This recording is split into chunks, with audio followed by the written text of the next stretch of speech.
রাগটা তুমি কার উপর দেখালে? শোনো, এই নিয়ে আমি কোনো কথা বলতে চাই না, এখন কথা বাড়িও না। আমি বারবার বলেছিলাম খাবো না, কেন তাও খাবার নিয়ে এসেছিলে?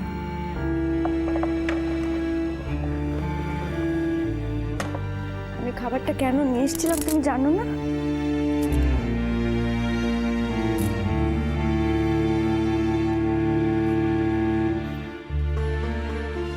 তুমি আমার সন্দেহ করছো না?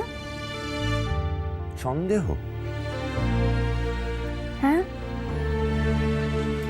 মানে ও যে যে কথাগুলো বলে গেল এগুলো বিশ্বাস করছো? দেখো, তুমি রনিকে খেতে দিয়েছিলে, এটা তো ঠিক। হ্যাঁ ঠিক, কারণ আমরা একই বাড়িতে থাকি, সবাইকে খেতে দেবার দায়িত্ব আমার। সবাই খাচ্ছে, একটা লোককে আমি খেতে দেব না, সেটা তো হয় না। এই শোনো কঙ্কাবতী, তোমার জীবনে না অনেক ঘটনা ঘটে গেছে, আর সেগুলো ঘটেছে যখন আমি তোমার জীবনে ছিলাম না তখন। হ্যাঁ, এখন তুমি সেই ঘটনাগুলোকে মেনে নিতে পারছো না, মন থেকে সরিয়ে দিয়েছো, ঠিক আছে, কিন্তু কিন্তু ঘটনাগুলো তো মিথ্যে নয়। সেই দিনগুলোকে অন্তত সম্মান করা উচিত। কি বলতে চাইছো বুঝলাম না। তোমার সাথে রনির কাটানো দিনগুলোর কথা বলছি। সেই দিনগুলো তো মিথ্যে নয়, সত্যি, তাই না? হ্যাঁ, তারপরে নিশ্চয়ই তুমি রিয়েলাইজ করেছো যে আমি ওর থেকে বেটার অপশন হাজবেন্ড হিসেবে।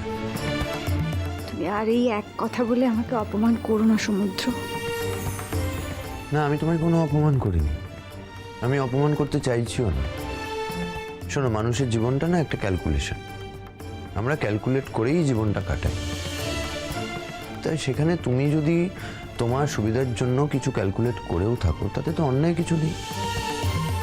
আমি শুধু এটা বলতে চাইছি যে বারবার তুমি এই অস্বস্তিকর পরিবেশে পড়ছো, সেটা হতে দিও না। হ্যাঁ, আমি ওভার রিঅ্যাক্ট করেছি, ঠিক করে ফেলেছি, কিন্তু যদি তুমি আমায় সত্যিটা বলতে, তাহলে কিন্তু আমি ওভার রিঅ্যাক্ট করতাম না। তাই আমি তোমার কাছে রিকোয়েস্ট করছি যে তুমি আমার কাছে সত্যিটা স্বীকার করো। কি স্বীকার করব আমি? আমি যখন ছিলাম না তখন রনির সাথে তোমার যোগাযোগ হয়েছিল?